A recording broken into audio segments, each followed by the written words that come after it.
할아버지! 할아버지! 위험해요! 빨리 문 열어봐요! 지금 불이 났어요! 정신 차리세요! 경기도 부천의 낡은 고시원 4층 건물. 새벽 2시의 폭발음으로 모든 게 시작됐습니다. 진우는 그날 밤을 생생하게 기억하고 있었어요. 편의점 야간 알바를 마치고 돌아온 시각이 새벽 1시 반이었고 샤워를 하고 침대에 누운 게 2시 10분쯤이었죠. 눈을 감으려는 순간 건물 어딘가에서 퍽 하는 둔탁한 소리가 들렸습니다. 처음엔 누가 뭔가 떨어뜨린 줄 알았어요. 그런데 곧이어 복도에서 비명이 터져 나왔습니다.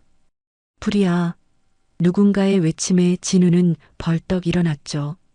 문을 열자 복도는 이미 검은 연기로 가득했습니다. 숨이 막혔어요. 사람들이 계단으로 몰려들고 있었고 진우도 본능적으로 뛰쳐나가려 했습니다. 그런데 옆방 302호에서 희미한 기침소리가 들렸습니다. 컥. 노인의 기침소리였어요. 진우는 알고 있었습니다. 302호엔 한 달 전쯤 입주한 노인이 혼자 살고 있다는 걸요. 관리인 할머니 말로는 조용한 사람이라고 했죠. 밤마다 뭔가를 보며 혼자 중얼거리는 이상한 노인이었지만 나쁜 사람 같진 않았다고요. 진우는 302호 문을 두드렸습니다. 거기 계세요? 불났어요. 하지만 대답이 없었어요. 연기는 점점 짙어지고 아래층에서는 불길이 치솟는 소리가 들렸습니다. 도망쳐야 했어요. 그냥 내려가야 했습니다. 하지만 진우의 몸은 움직이지 않았죠. 진우는 뒷걸음질 치다가 있는 힘껏 문을 발로 찼습니다. 한 번, 두 번, 세 번째 발길질에 문이 와장창 소리를 내며 열렸어요. 방 안은 연기로 자욱했고 노인은 침대 옆 바닥에 쓰러져 있었습니다. 의식이 없는 듯 보였죠. 진우는 노인을 업었습니다. 생각보다 가벼웠어요. 뼈만 앙상하게 남은 몸이었죠. 계단으로 내려가려 했지만 이미 아래층은 불길에 휩싸여 있었습니다. 진우는 창문 쪽으로 방향을 틀었어요. 비상사다리가 있었거든요. 유리창을 주먹으로 깼습니다. 손에서 피가 났지만 아픈 줄도 몰랐습니다. 사다리를 타고 내려가는 동안 진우의 머릿속은 하얘졌습니다. 노인을 떨어뜨리면 안 된다는 생각만 가득했죠. 그렇게 땅에 내려섰을 때 소방차 사이렌 소리가 들렸습니다. 119가 도착하고 있었어요. 하지만 진우는 기다리지 않았습니다. 택시요. 진우는 지나가는 택시를 급히 세웠습니다. 운전기사가 놀란 표정으로 뒤를 돌아봤죠. 병원이요. 빨리 가주세요. 진우의 지갑엔 12,000원이 전부였습니다. 그날 받은 알바비를 월세로 내고 남은 돈이었죠. 하지만 망설이지 않았습니다. 그날 밤 진우는 몰랐습니다. 자신이 구한 그 노인이 누구인지, 그리고 그 선택이 자신의 인생을 완전히 뒤바꿔 놓을 거라는 거요. 3개월이 지난 지금 진우는 혼란스러웠습니다. 그날 밤의 선택이 옳았는지 전 아직도 모르겠어요. 병원에서 돌아온 진우는 타버린 운동화를 질질 끌며 반지하 방으로 들어갔습니다. 새벽 6시가 넘어서였죠. 천안에 있는 어머니 미란에게 전화가 와 있었어요. 부재중 전화가 12통이었습니다. 진우는 한숨을 쉬며 전화를 걸었습니다. 엄마, 나야. 진우야, 뉴스 봤어. 고시원에 불났다며? 너 다친 데 없어? 어머니의 목소리는 떨리고 있었습니다. 새벽 4시쯤 뉴스를 보고 잠도 못 자고 기다렸던 거였죠. 진우는 괜찮다고 아무 일 없다고 말했지만 어머니는 믿지 않았어요. 손 다쳤지? 목소리 들으면 알아. 당장 병원 가봐. 엄마, 진짜 괜찮아. 그냥 긁힌 거야. 진우는 피가 배어나오는 손을 감추며 거짓말을 했습니다. 어머니를 걱정시키고 싶지 않았거든요. 천안에서 식당 주방 일을 하며 아들 학비를 대는 어머니였습니다. 새벽 5시에 출근해서 밤 10시까지 일하는 분이었죠. 주말엔 아파트 청소 알바까지 하셨어요. 근데 말이야, 내가 누군가를 구했다며? 뉴스에서 그러던데. 응, 옆방 아저씨를. 근데 별거 아니야. 진우는 담담하게 말했지만 어머니는 한참 동안 말이 없었습니다. 수화기 너머로 어머니가 코를 훌쩍이는 소리가 들렸어요. 울고 계신 거였죠. 엄마. 아니야, 엄마가 너무 자랑스러워서 그래. 진우야, 너 같은 아들 뒀다는 게 말이야. 어머니의 목소리는 떨렸지만 따뜻했습니다. 진우의 눈시울도 뜨거워졌어요. 24살 청년이 엄마 앞에서 우는 건 창피한 일이었지만 그날만큼은 참을 수가 없었습니다. 엄마, 나 그냥 당연한 일 한 거야. 당연한 일? 아니야. 세상에 당연한 선행은 없어. 남을 도울 수 있는 마음, 그게 진짜 부자인 거야. 돈이 많아서 부자가 아니라 남 생각할 줄 아는 마음이 있어야 진짜 부자지. 어머니의 말은 진우의 가슴에 깊이 새겨졌습니다. 그날 밤 진우는 어머니와 1시간 넘게 통화를 했어요. 어린 시절 이야기, 힘들었던 순간들, 그리고 앞으로의 꿈에 대해서요. 진우야, 너 졸업하면 뭐 할 거야? 건축가 되고 싶어? 엄마도 알잖아. 어떤 건축가? 진우는 잠시 생각했습니다. 방벽에 붙어 있는 포스트잇을 바라보며 말했죠. 사람이 따뜻하게 사는 집을 짓고 싶어? 돈 많은 사람들 호화주택 짓는 게 아니라 진짜 집이 필요한 사람들한테 집을 지어주고 싶어? 어머니는 한참 동안 조용했습니다. 그리고 나직하게 말했어요. 그래, 그게 맞아. 집은 벽으로 짓는 게 아니라 마음으로 짓는 거야. 내가 오늘 그 아저씨 구한 것처럼 말이야. 구한다는 건 그냥 목숨만 살리는 게 아니야. 진우야, 너는 오늘 그 사람한테 새로운 삶을 준 거야. 그게 진짜 구원이지. 진우는 어머니의 말을 곱씹었습니다. 구원. 그 단어가 묘하게 마음에 걸렸어요. 자신이 한 행동이 정말 구원이었을까요? 아니면 그냥 우연이었을까요? 엄마, 근데 말이야. 그 아저씨가 누군지도 모르는데 내가 구한 게 맞나? 그게 중요해? 사람 살리는데 신분증 확인하냐? 너는 내가 할 수 있는 일을 한 거야. 그걸로 충분해. 전화를 끊고 진우는 침대에 누웠습니다. 온몸이 쑤시고 아팠지만 이상하게도 마음은 편안했어요. 어머니의 말이 계속 귓가에 맴돌았습니다. 구한다는 건 그냥 목숨만 살리는 게 아니야. 새로운 삶을 주는 거지. 진우는 천장을 바라보며 중얼거렸습니다. 새로운 삶이라. 그때는 몰랐습니다. 자신이 구한 그 노인이 자신에게도 완전히 새로운 삶을 가져다 줄 거라는 거요. 좋은 의미로든 나쁜 의미로든 말이죠. 창밖으로 해가 떠오르고 있었습니다. 불탄 고시원 건물 뒤로 아침 햇살이 비쳤어요. 진우는 눈을 감았습니다. 어머니의 목소리가 자장가처럼 들렸죠. 마음으로 짓는 집. 그게 자신이 꿈꾸는 건축이었습니다. 강진우는 경기대학교 건축학과 4학년이었습니다. 졸업까지 이제 한 학기밖에 남지 않았죠. 24살의 나이에 그가 가진 건 딱 3가지였어요. 낡은 백팩 하나, 월세 28만 원짜리 고시원 방 하나, 그리고 건축가가 되겠다는 꿈 하나였습니다. 화재가 난 다음 날 진우는 임시로 옮긴 다른 고시원에서 눈을 떴습니다. 핸드폰 알람이 새벽 5시를 알렸어요. 몸은 천근만근 무거웠지만 일어나야 했습니다. 6시까지 편의점에 출근해야 했거든요. 좁은 방을 나와 공용 화장실에서 세수를 했습니다.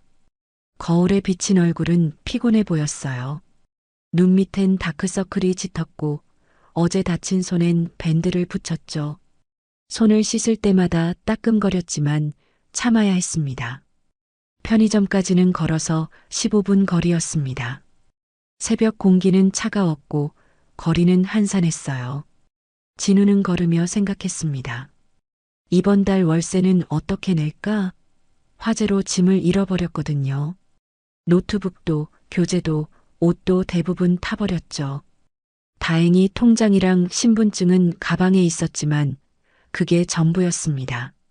편의점 문을 열고 들어가자 사장님이 깜짝 놀라며 진우의 손을 봤습니다. 뉴스에서 본 그 학생이 맞느냐고, 그 꼴로 어떻게 일을 하겠느냐고 걱정하는 표정이었죠. 50대 중반의 인심 좋은 분이었습니다. 진우가 1년 넘게 야간 알바를 하는 동안 한 번도 월급을 늦춘 적이 없었어요. 진우는 괜찮다고, 일할 수 있다고 말하며 앞치마를 둘렀습니다. 손은 아팠지만 일을 해야 했어요. 안 하면 돈이 안 들어왔으니까요. 새벽 6시부터 9시까지 3시간 동안 진우는 물건을 진열하고 유통기한을 확인하고 손님을 응대했습니다. 9시가 되자 학교로 가야 할 시간이었습니다. 사장님이 김밥 2줄을 싸주며 어제 일 때문에 밥도 제대로 못 먹었을 거라고 꼭 먹고 가라고 당부했어요. 진우는 고맙다고 인사하며 김밥을 받아들고 학교로 향했습니다. 버스를 타고 40분을 가야 했죠. 버스 안에서 김밥을 먹으며 창밖을 바라봤습니다. 출근하는 사람들로 거리는 붐볐어요. 다들 바쁘게 살아가고 있었죠. 진우도 그들 중 하나였습니다. 가난하지만 열심히 사는 수많은 사람들 중 하나였어요.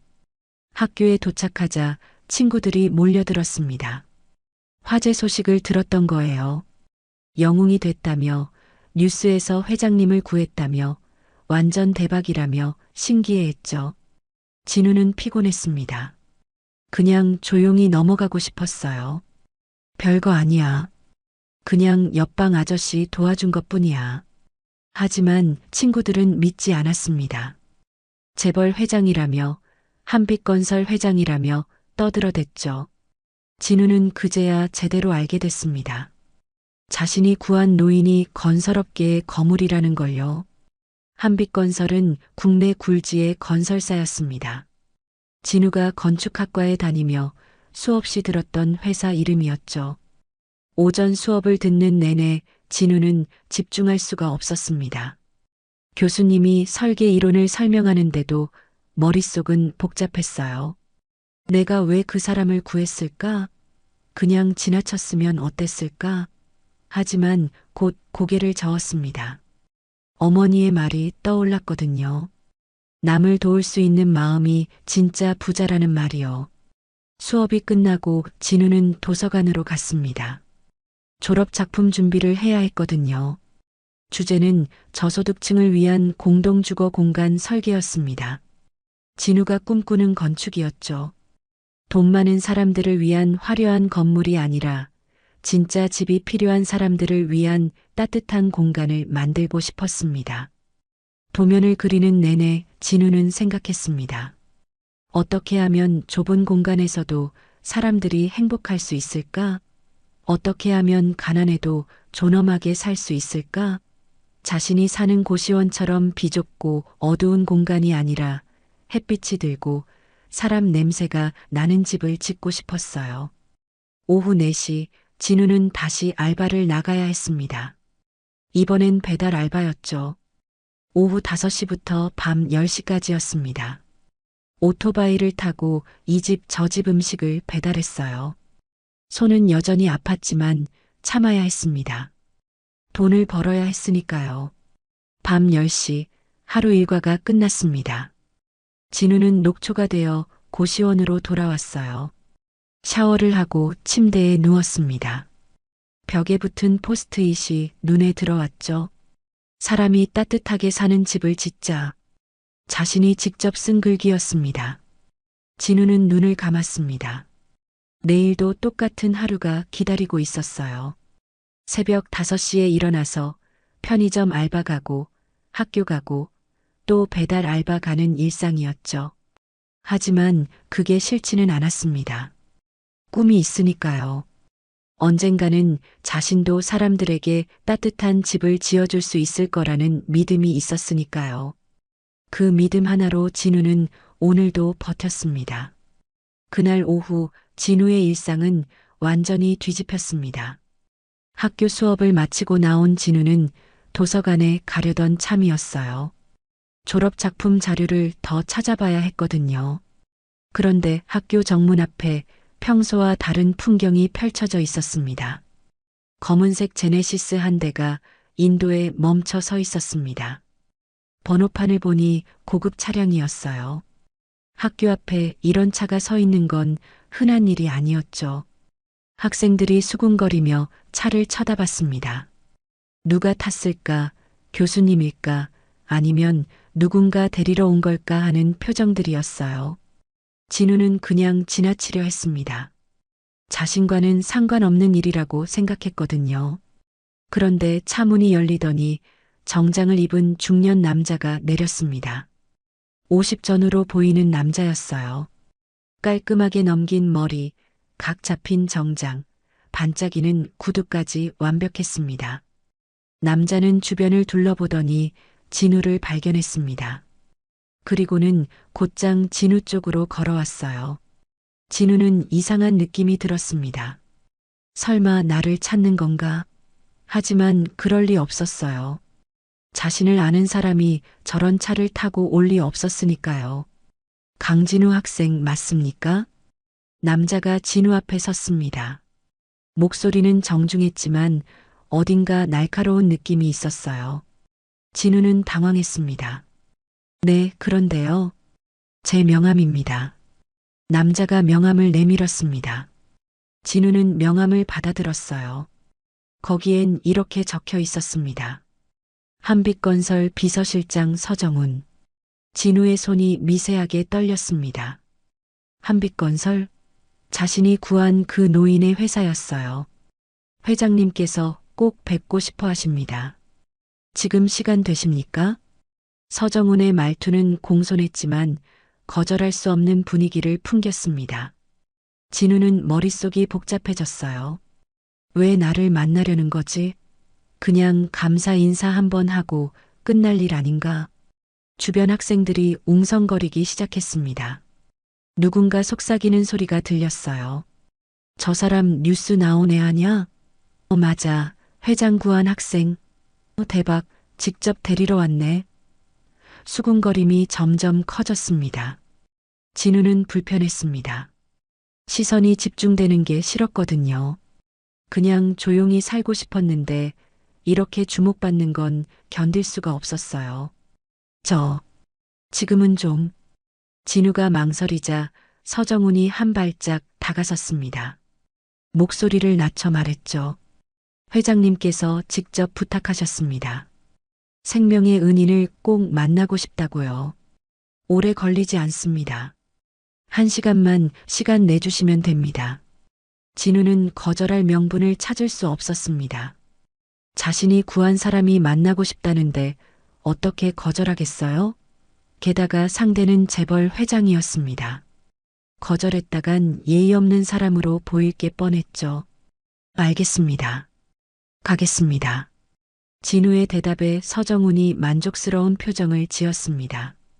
차 문을 열어주며 먼저 타라고 손짓했어요. 진우는 뒤를 돌아봤습니다. 학생들이 모두 자신을 쳐다보고 있었어요. 핸드폰으로 사진을 찍는 학생들도 있었습니다.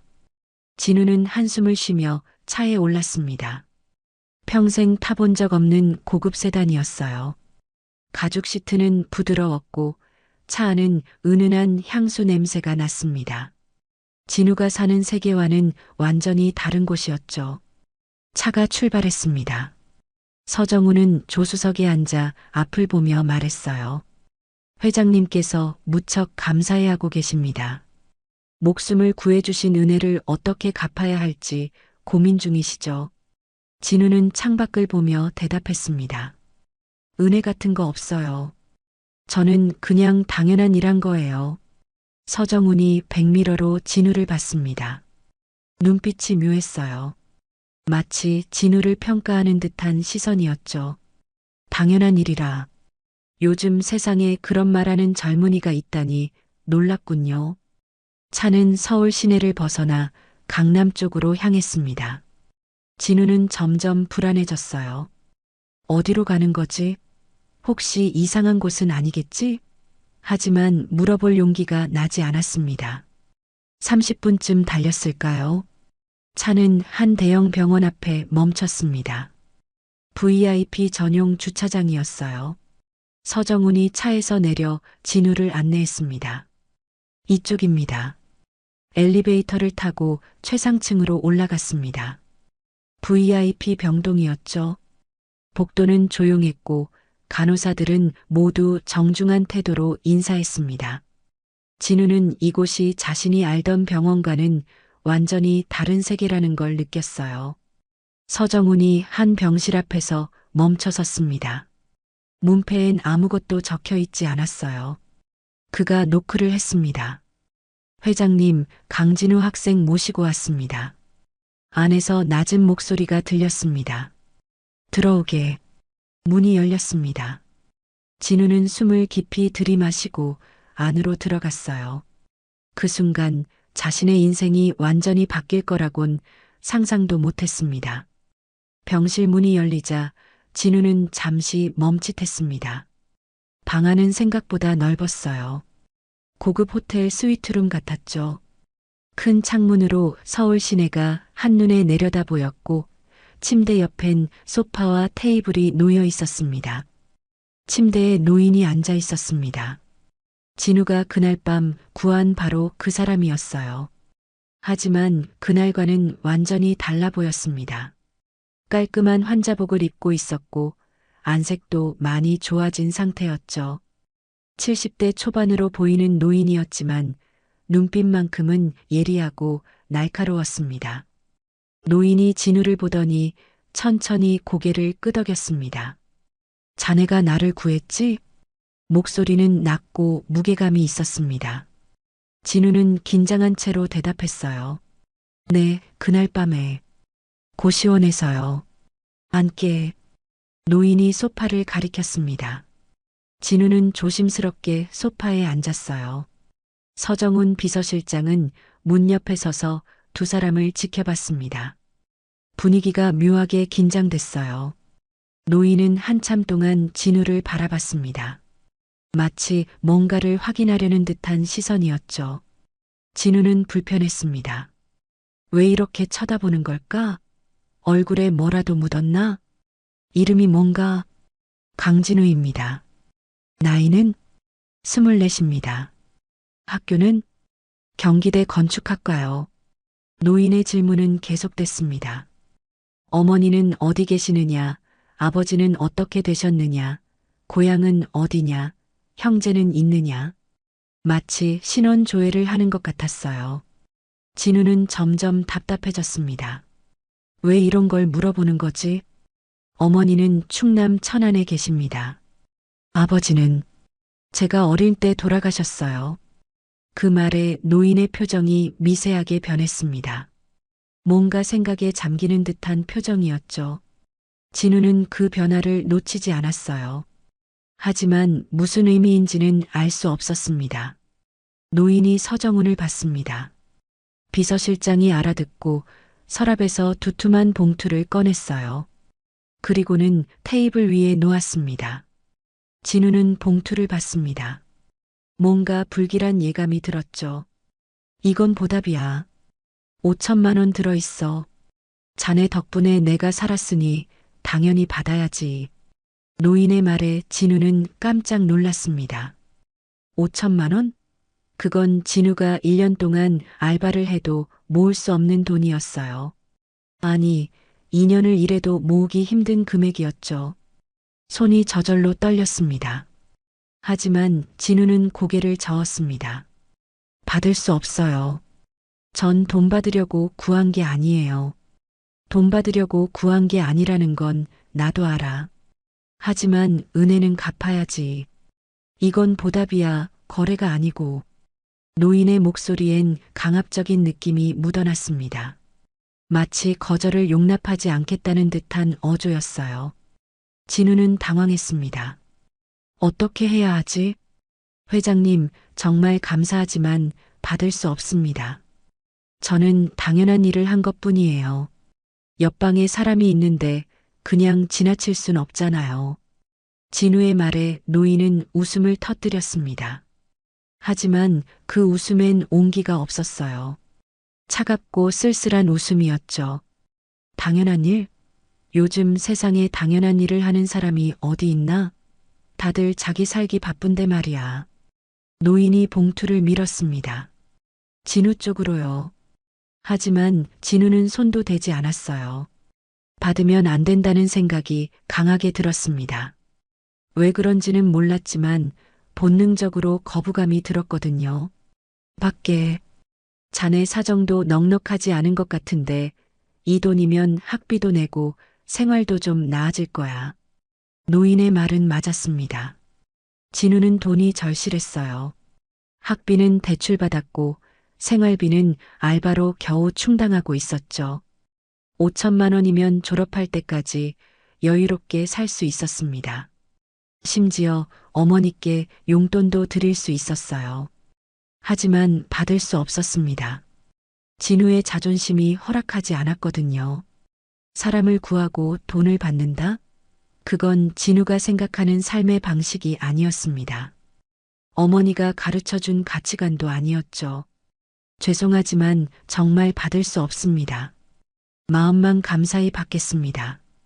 진우가 단호하게 말하자 노인의 표정이 굳어졌습니다. 서정훈 비서실장도 놀란 표정이었어요. 아마 이렇게 거절하는 사람은 처음 봤을 겁니다. 노인이 진우를 다시 한번 쳐다봤습니다. 이번엔 더 깊고 오래 바라봤어요. 진우는 시선을 피하지 않았습니다. 떳떳했으니까요.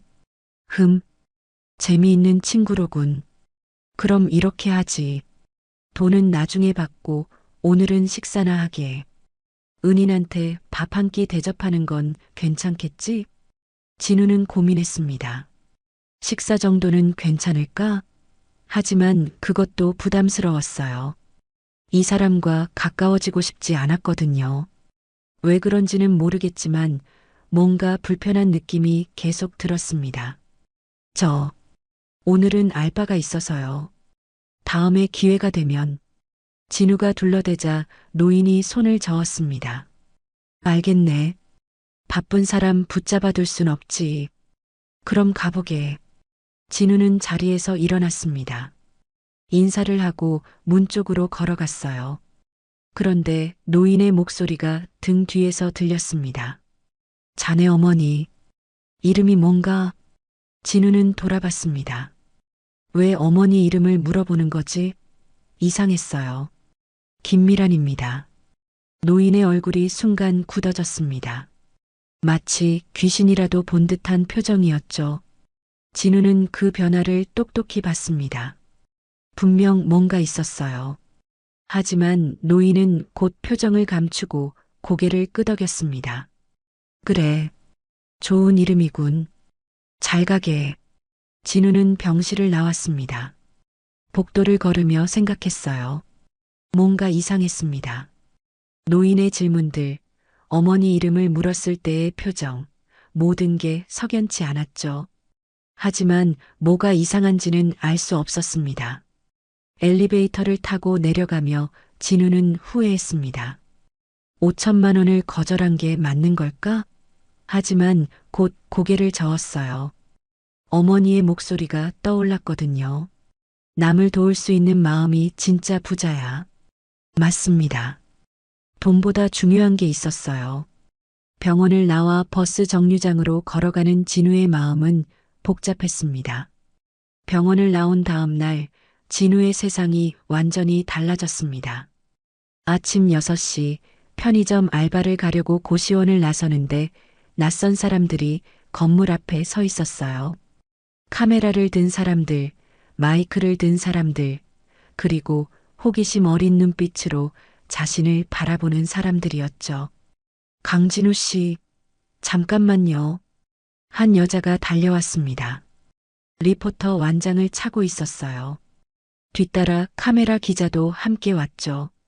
불 속에서 회장님을 구한 심경이 어떠십니까? 한마디만 부탁드립니다. 진우는 당황했습니다. 어떻게 자신이 사는 곳을 알았을까? 누가 알려준 걸까? 머릿속이 복잡해졌어요.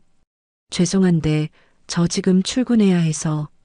진우가 피하려 하자 기자들이 우르르 몰려들었습니다. 3명, 4명, 5명. 순식간에 진우를 둘러쌌어요. 카메라 플래시가 터졌고 질문이 쏟아졌습니다. 회장님께 얼마를 받으셨나요? 앞으로 한빛건설에 취직하실 계획이신가요? 가족분들 반응은 어떠셨어요? 진우는 숨이 막혔습니다. 사람들에게 둘러싸여 빠져나갈 수가 없었어요. 당황스럽고 답답하고 화가 났습니다. 왜 자신을 이렇게 괴롭히는 걸까? 비켜주세요. 출근해야 한다니까요. 진우가 소리쳤지만 기자들은 물러서지 않았습니다. 오히려 더 가까이 다가왔죠. 마이크가 얼굴 앞까지 들이댔어요. 그때 한 남자가 나타났습니다. 고시원 옆방에 사는 정우식이었어요. 23세 유튜버 지망생이었죠. 야, 형. 무슨 일이야? 우식이 기자들을 해치고 진우 곁으로 왔습니다. 그리고는 진우의 팔을 잡고 끌어냈어요. 둘은 뒷골목으로 도망쳤습니다. 기자들이 뒤따라왔지만 골목길을 빠져나가며 따돌릴 수 있었죠. 형, 대박 났어. 형 지금 포털 메인이야. 숨을 헐떡이며 우식이 핸드폰을 보여줬습니다. 화면엔 진우의 얼굴이 크게 떠 있었어요. 기사 제목은 이랬습니다. 불 속의 영웅, 재벌 회장을 구하다. 조회수는 이미 300만을 넘어서고 있었습니다. 진우는 핸드폰을 보며 한숨을 쉬었습니다. 이게 뭐람? 자신은 그냥 사람 하나 도운 것뿐인데 왜 이렇게 난리일까? 학교에 도착하자 상황은 더 심각했습니다. 정문 앞에 방송국 중계차가 3대나 서 있었어요. 학생들은 진우를 보자마자 수군거렸습니다. 핸드폰을 꺼내 사진을 찍는 학생들도 있었죠. 저 사람이야. 뉴스 나온 사람. 와, 진짜네. 실물 보니까 신기하다.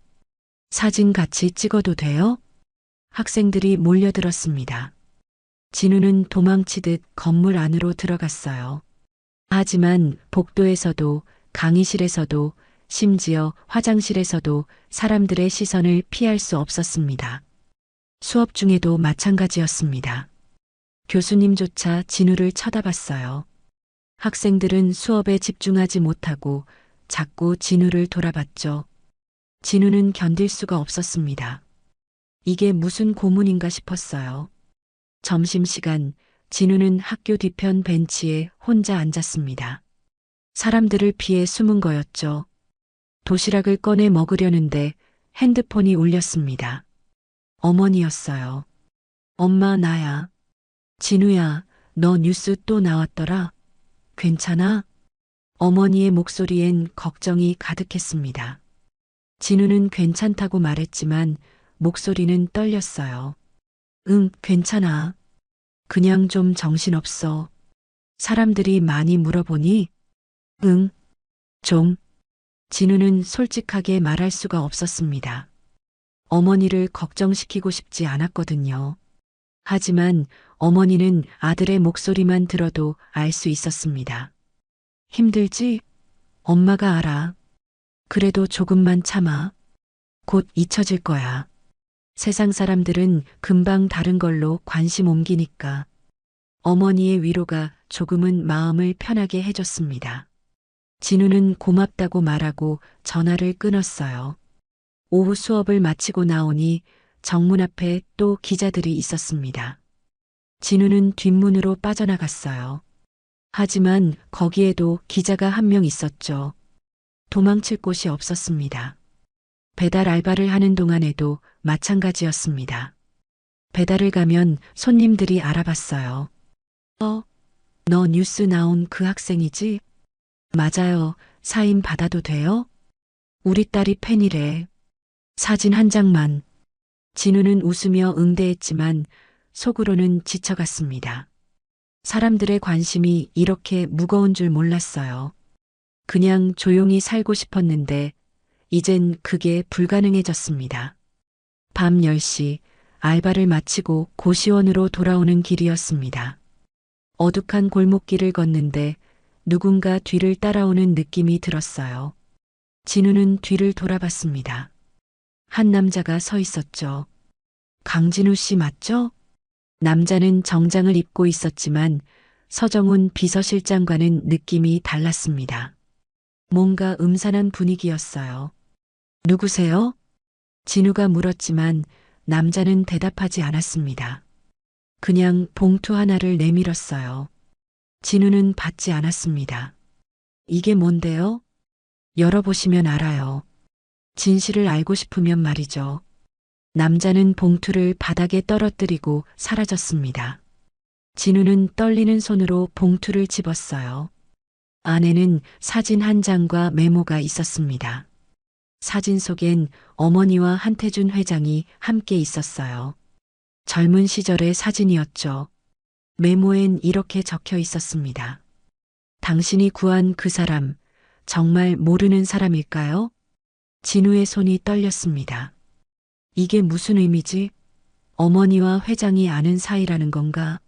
아니면 단순한 합성 사진인가? 진우는 고시원 방으로 들어가 침대에 주저앉았습니다. 온갖 생각이 머릿속을 휘저었어요. 회장이 어머니 이름을 물었을 때의 표정, 그때 굳어졌던 얼굴, 모든 게 이상했습니다. 핸드폰을 들고 어머니에게 전화를 걸까 말까 고민했습니다. 하지만 용기가 나지 않았어요. 만약 진짜라면? 만약 어머니가 뭔가를 숨기고 있다면? 진우는 사진을 다시 봤습니다. 흑백 사진이었지만 분명 어머니가 맞았어요. 젊은 시절의 얼굴이었지만 틀림없었죠. 그리고 옆에 선 남자도 한태준 회장이 맞았습니다. 그날 밤 진우는 잠을 이룰 수 없었습니다.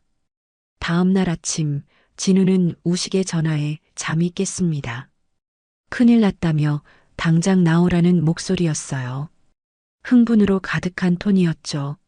진우는 부스스한 머리로 복도에 나갔습니다. 우식이 핸드폰을 들고 서 있었어요. 우식은 진우의 인스타 팔로워가 10만을 넘었다고, 유튜브 영상 조회수가 300만이라고 흥분했습니다. 진우는 피곤한 표정으로 그게 무슨 큰일이냐고 반문했어요. 하지만 우식은 멈추지 않았습니다. 계속 핸드폰을 들이대며 댓글창을 보여줬죠. 진우는 댓글창을 봤습니다. 처음엔 칭찬 일색이었어요. 영웅이다, 멋있다, 본받아야 한다 같은 것들이었죠. 하지만 어제부터 분위기가 바뀌었습니다.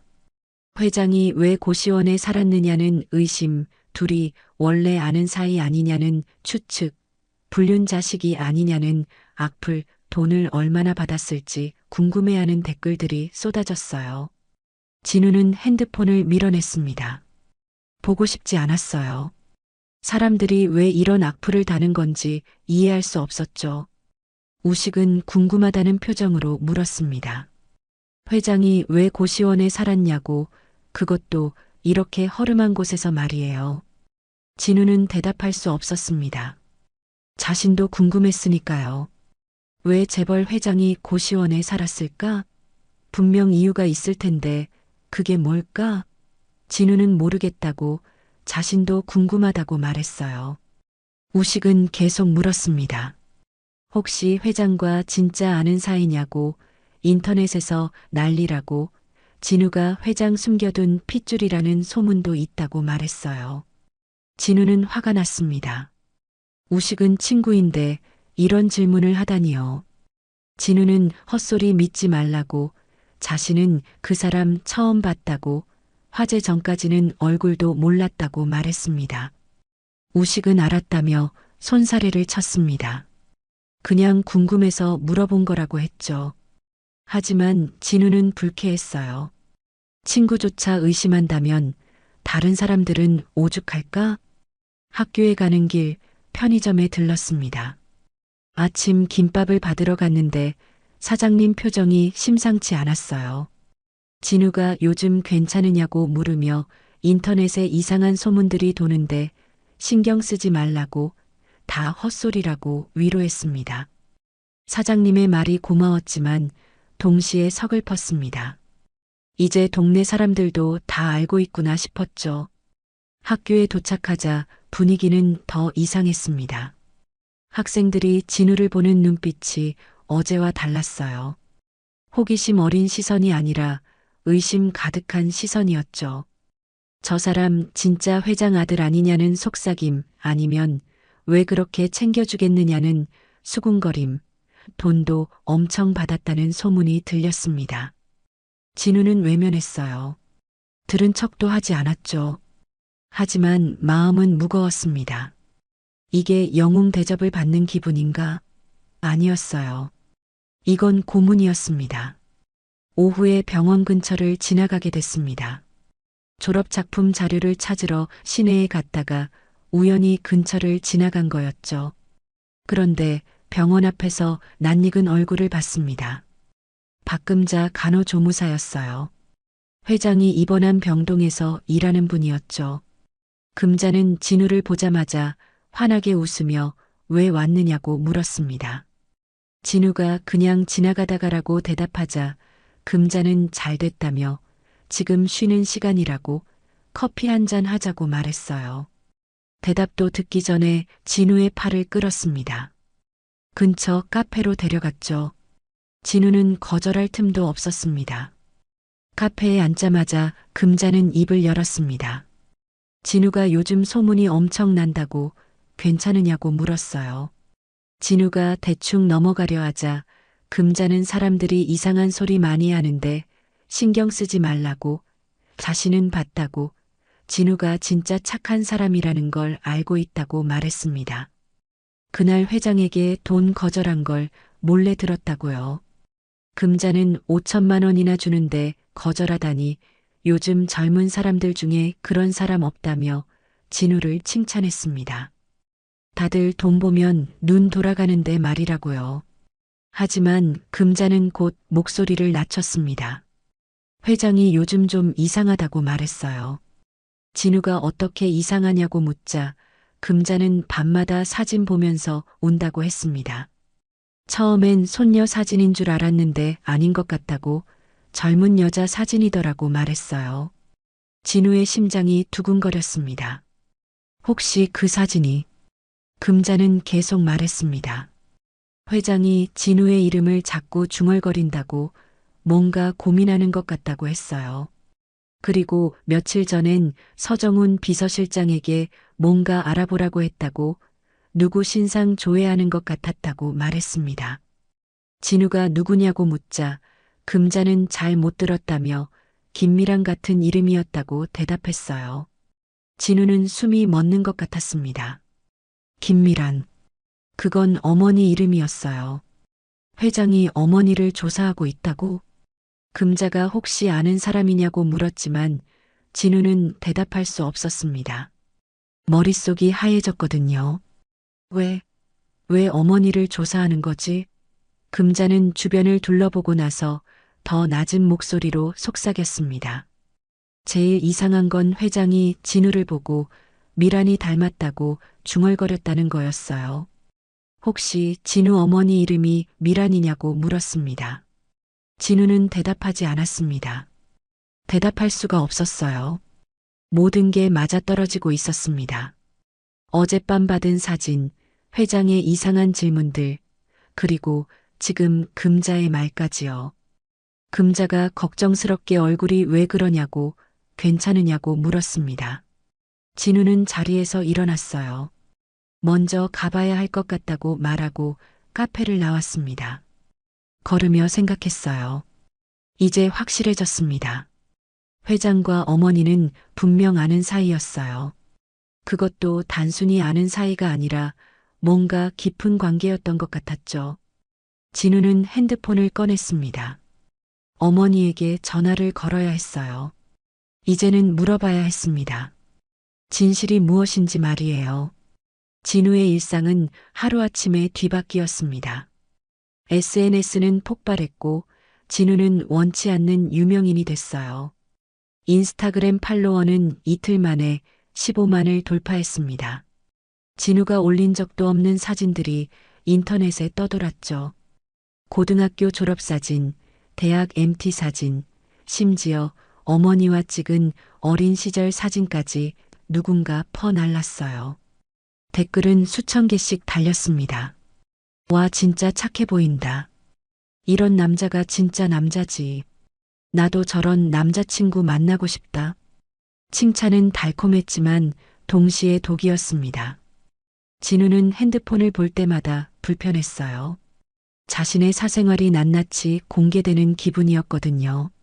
학교는 더 심했습니다. 복도를 걸을 때마다 학생들이 수군거렸어요. 손가락질하며 저 사람이라고 웃고 몰래 사진을 찍고 심지어 다가와서 사인을 요청하기도 했죠. 진우는 연예인이 아니었습니다. 그냥 평범한 건축학과 학생이었어요. 하지만 사람들은 그렇게 보지 않았습니다. 건축학과 과방에 들어가자 선배들이 놀리기 시작했습니다. 우리 과에 영웅이 나왔다며, 이제 건축 안 해도 재벌 사위 되겠다며 부럽다는 말들을 쏟아냈어요. 진우는 웃으며 넘겼지만 속으론 답답했습니다. 교수님들도 달라졌습니다. 평소엔 진우를 눈여겨보지도 않던 교수님들이 갑자기 관심을 보이기 시작했어요. 수업 중에 진우를 지목해서 질문하고 졸업 작품에 대해 조언을 해주고 심지어 식사 한번 하자고 제안하기도 했죠. 진우는 이 모든 게 불편했습니다. 자신이 아니라 회장과의 연결고리 때문이라는 걸 알았거든요. 편의점 알바를 하는 동안에도 마찬가지였습니다. 손님들이 진우를 알아봤어요. 물건을 사면서 넌지시 칭찬하고 사진을 요청하고 심지어 돈을 더 주려는 사람도 있었죠. 진우는 사양했지만 사람들은 이해하지 못했습니다. 배달 알바는 더 심각했습니다. 배달을 가면 손님들이 문을 열자마자 소리쳤어요. 어머, 당신이 그 영웅. 그리고는 안으로 들어오라고, 음료수라도 마시고 가라고, 사진 한 장만 찍자고 졸랐죠. 진우는 정중히 거절했지만 시간은 자꾸 지체됐습니다. 배달이 늦어지면 리뷰가 나빠지고 그러면 알바를 잃을 수도 있었어요. 우식은 이 상황을 즐기는 것 같았습니다. 진우 옆에 붙어 다니며 유튜브를 찍었어요. 불 속 영웅의 하루 같은 제목으로 영상을 올렸죠. 진우가 편의점에서 일하는 모습, 학교에서 수업 듣는 모습, 심지어 밥 먹는 모습까지 찍어서 올렸습니다. 조회수는 100만을 넘었어요. 진우는 우식에게 그만하라고 말했습니다. 하지만 우식은 이게 기회라고, 지금 아니면 언제 이런 관심을 받겠냐고, 좀만 참으면 광고 제의도 들어올 거라고 설득했어요. 진우는 화가 났지만 우식을 말릴 수 없었습니다. 일주일이 지나자 상황은 더 악화됐습니다. 진우의 과거를 파헤치는 기사들이 쏟아졌어요. 어머니가 천안에서 식당 일을 한다는 것, 아버지가 어릴 때 돌아가셨다는 것, 진우가 고시원에서 산다는 것, 모든 게 공개됐습니다. 더 심각한 건 악플이었습니다. 처음엔 칭찬 일색이었지만 이제는 의심과 질투로 가득했어요. 저렇게 가난한 척하는 게 다 쇼하냐? 재벌이랑 원래 아는 사이였던 거 아냐? 불 지른 것도 자기가 아닐까? 황당한 소문들이 퍼졌습니다. 진우는 핸드폰을 꺼버렸습니다. SNS도 지웠어요. 하지만 소용없었습니다. 사람들은 진우를 찾아냈고 어디를 가든 시선을 피할 수 없었죠. 어느 날 저녁 배달을 마치고 돌아오는 길이었습니다. 한 무리의 사람들이 진우를 둘러쌌어요. 대학생으로 보이는 여자들이었죠. 진우 오빠, 사인 좀 해주세요. 오빠, 저랑 사진 찍어요. 오빠, 핸드폰 번호 좀 알려주세요. 진우는 당황했습니다. 거절하려 했지만 사람들은 물러서지 않았어요. 점점 더 가까이 다가왔고 진우는 숨이 막혔습니다. 도망치려 했지만 사방이 막혀 있었죠. 그때 누군가 진우의 팔을 잡아당겼습니다. 우식이었어요. 형, 이리 와. 둘은 사람들을 뚫고 뒷골목으로 도망쳤습니다. 숨을 헐떡이며 진우는 벽에 기댔어요. 이거 미쳤어. 진우의 목소리는 떨렸습니다. 우식도 놀란 표정이었어요. 이 정도일 줄은 몰랐던 거죠. 형, 미안해. 내가 영상 올린 게 좀 과했나 봐. 우식이 사과했지만 진우는 대답하지 않았습니다. 너무 지쳤거든요. 이 모든 관심이, 칭찬이, 악플이 모두 다 싫었습니다. 고시원 방으로 돌아온 진우는 침대에 쓰러졌습니다. 온몸이 무거웠어요. 정신적으로도 육체적으로도 한계였죠. 핸드폰엔 문자가 100통 넘게 와 있었습니다. 광고 제의, 인터뷰 요청, 방송 출연 제안까지 다양했어요. 하지만 진우는 전부 무시했습니다. 자신이 원한 건 이게 아니었어요. 그냥 평범하게 살고 싶었을 뿐이었죠. 사람을 구한 게 이렇게 큰 대가를 치러야 하는 일인 줄 몰랐습니다.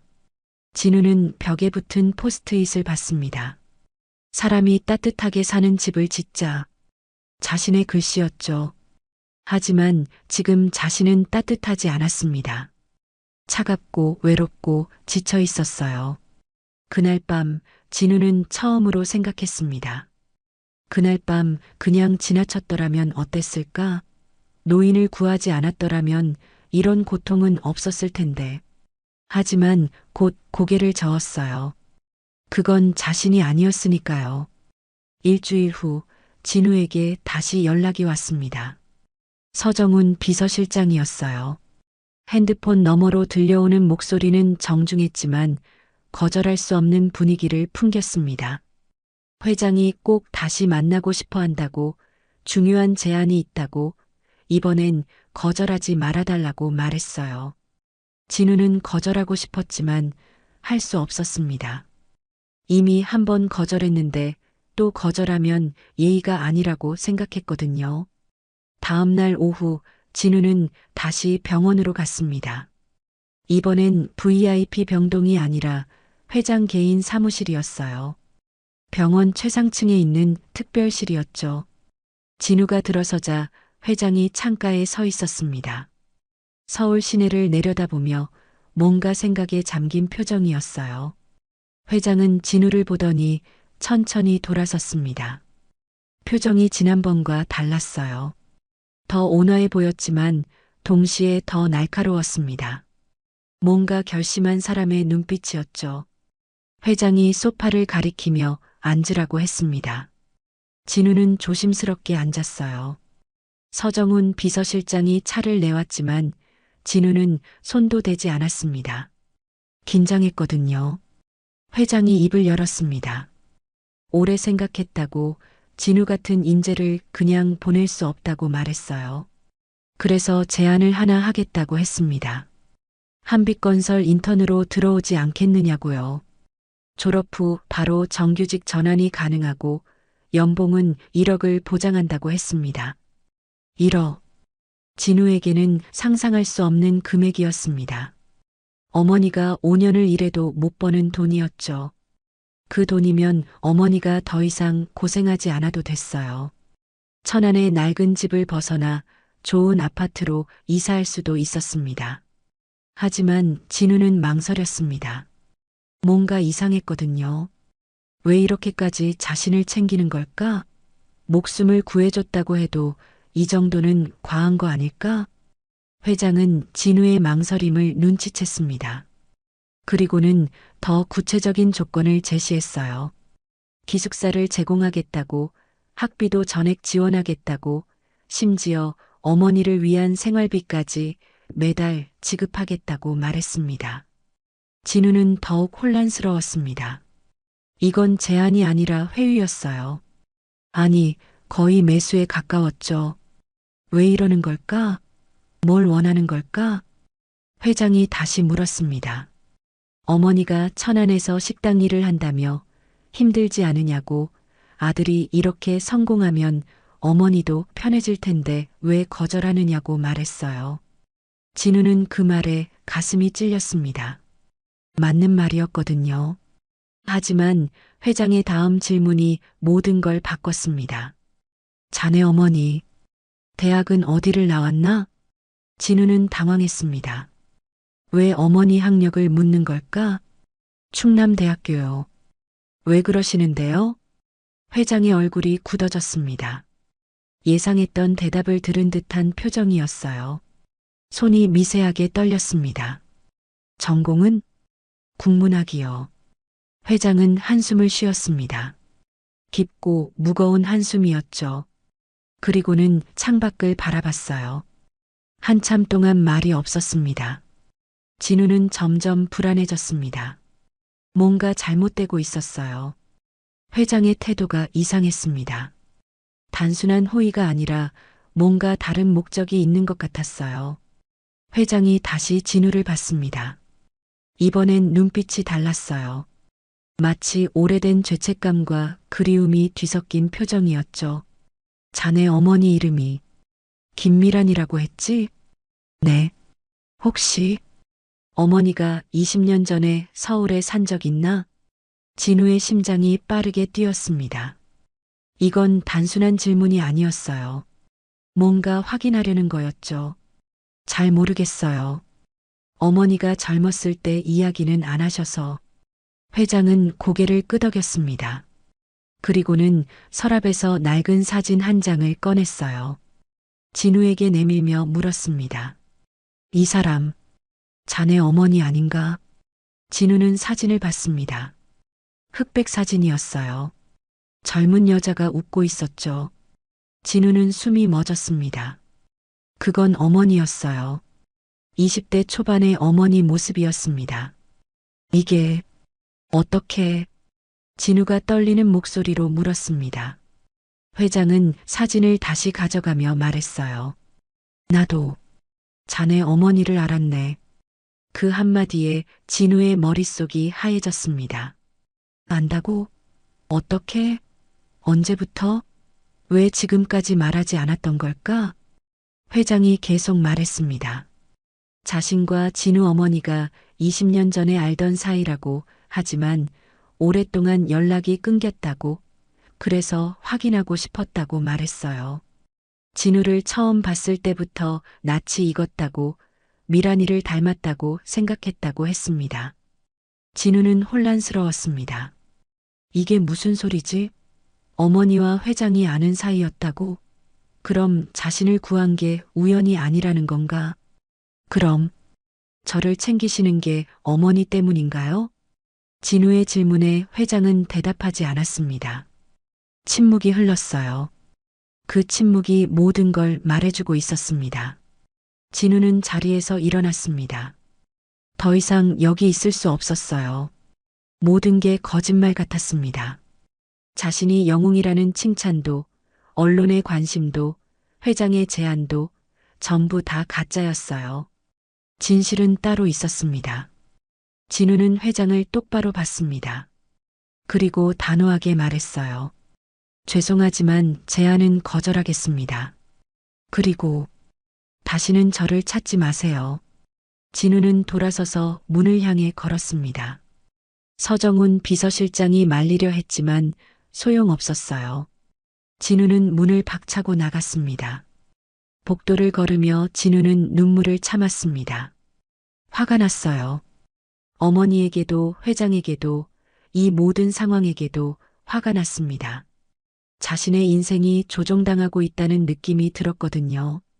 엘리베이터를 기다리며 진우는 생각했습니다. 이제 어머니에게 물어봐야 했어요. 진실이 뭔지, 회장과 어떤 관계였는지, 왜 숨겨왔는지 말이에요. 병원을 나온 진우는 곧장 집으로 가지 않았습니다. 한강 다리 위에 서서 밤하늘을 바라봤어요.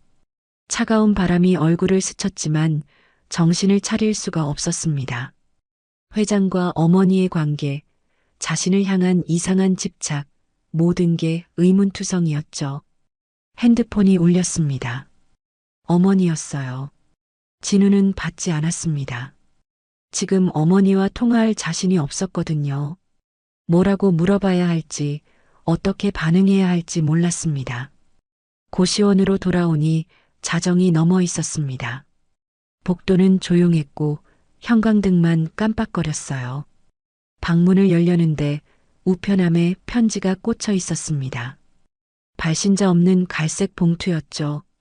진우는 방 안에서 봉투를 열었습니다. 안에는 여러 장의 서류가 들어 있었어요. 호적 등본, 가족관계 증명서, 그리고 낡은 병원 진료 기록부였습니다. 진우는 서류를 하나씩 봤어요. 병원 진료 기록부 날짜는 23년 전이었습니다. 환자 이름은 김미란, 나이 22세, 진단명은 임신 10주였어요. 진우는 손이 떨렸습니다. 23년 전이면 자신이 태어나기 1년 전이었죠. 다음 서류는 더 충격적이었습니다. 어머니의 옛 주소가 적혀 있었는데 서울 강남구였어요. 진우가 알기론 어머니는 평생 천안에서 살았습니다. 서울에 산 적이 없다고 들었죠. 마지막 장은 신문 기사 스크랩이었습니다. 20년 전 기사였어요. 제목은 이랬습니다. 한빛건설 회장 딸 가출 소동. 기사 내용은 간략했지만 충격적이었습니다. 한태준 회장의 외동딸이 임신 후 집을 나가 행방불명됐다는 내용이었죠. 진우는 숨을 쉴 수가 없었습니다. 이게 무슨 의미지? 회장의 딸이 가출했다고? 그럼 지금은 어디 있는 거지? 혹시? 아니야. 진우는 고개를 저었습니다. 설마 그럴 리 없어. 어머니가 회장의 딸일 리 없어. 단지 같은 시기에 임신한 다른 사람일 거야. 하지만 의심은 계속 커졌습니다. 회장이 어머니 이름을 들었을 때의 표정, 사진을 보여줬을 때의 반응, 모든 게 설명이 됐어요. 만약 어머니가 정말 회장의 딸이라면 그럼 자신은 진우는 생각하기 싫었습니다. 인정하고 싶지 않았어요. 하지만 현실은 계속 진우를 압박했죠. 다음 날 아침 상황은 더 악화됐습니다. 진우가 학교에 가려고 나서는데 기자들이 또 몰려들었어요. 하지만 이번엔 분위기가 달랐습니다. 호의적이지 않았어요. 한 기자가 소리쳤습니다. 강진우 씨, 한태준 회장과 혈연 관계라는 게 사실입니까? 진우는 멈춰섰습니다. 뭐라고? 어떻게 알았지? 다른 기자가 마이크를 들이댔습니다. 어머님이 회장님의 딸이라는 제보가 들어왔는데요. 사실인가요? 20년 전 가출한 딸 아닙니까? 그럼 구조가 아니라 처음부터 아셨던 거 아닙니까? 국민을 속인 건가요? 질문이 폭탄처럼 쏟아졌습니다. 진우는 아무 대답도 할 수 없었어요. 어떻게 대답해야 할지 몰랐거든요. 자신도 확실하지 않은데 뭐라고 말할 수 있겠습니까? 진우는 기자들을 뚫고 도망쳤습니다. 뒤에서 카메라 셔터음이 연달아 터졌어요. 학교까지 뛰어갔지만 학교도 안전하지 않았습니다. 학생들이 진우를 보는 눈빛이 완전히 바뀌었어요. 동정과 존경이 아니라 경멸과 의심이었죠. 복도를 지나갈 때 수군거리는 소리가 들렸습니다. 역시 재벌 핏줄이었네. 처음부터 다 쇼였어. 우리 같은 서민들 가지고 놀았던 거야. 영웅은 개뿔, 그냥 연줄 쓴 거지. 진우는 견딜 수가 없었습니다. 강의실에 들어가지도 못하고 화장실로 숨었어요. 거울을 봤습니다. 초췌한 얼굴이 비쳤죠. 핸드폰을 켰습니다. SNS는 난리였어요. 실시간 검색어 1위가 강진우 재벌 손자였습니다. 기사가 수십 개 쏟아졌어요. 불 속의 영웅, 알고 보니 재벌가 핏줄. 한태준 회장 숨겨둔 손자 논란. 20년 만에 드러난 재벌가의 비밀. 국민 속인 가짜 영웅. 댓글은 더 잔인했습니다. 역겨워. 처음부터 다 짜고 친 거잖아. 가난한 척하는 연기 오진의 키읔키읔. 이러니까 재벌들 믿으면 안 돼. 고시원? 체험이었냐? 사기꾼 새끼. 진우는 핸드폰을 던지고 싶었습니다. 하지만 참았어요. 화장실 칸에 들어가 문을 잠그고 주저앉았습니다. 눈물이 났어요. 오후가 되자 더 큰 소식이 터졌습니다. 한 온라인 매체가 특종을 냈어요. 한태준 회장, 20년 전 임신한 딸 내쫓아. 손자와 극적 재회의 진실. 기사는 상세했습니다.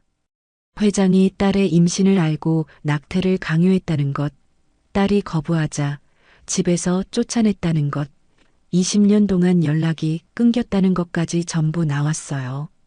진우는 기사를 읽으며 무너졌습니다. 이게 진실이라면? 회장이 어머니를 버렸다면? 자신의 존재를 부정했다면?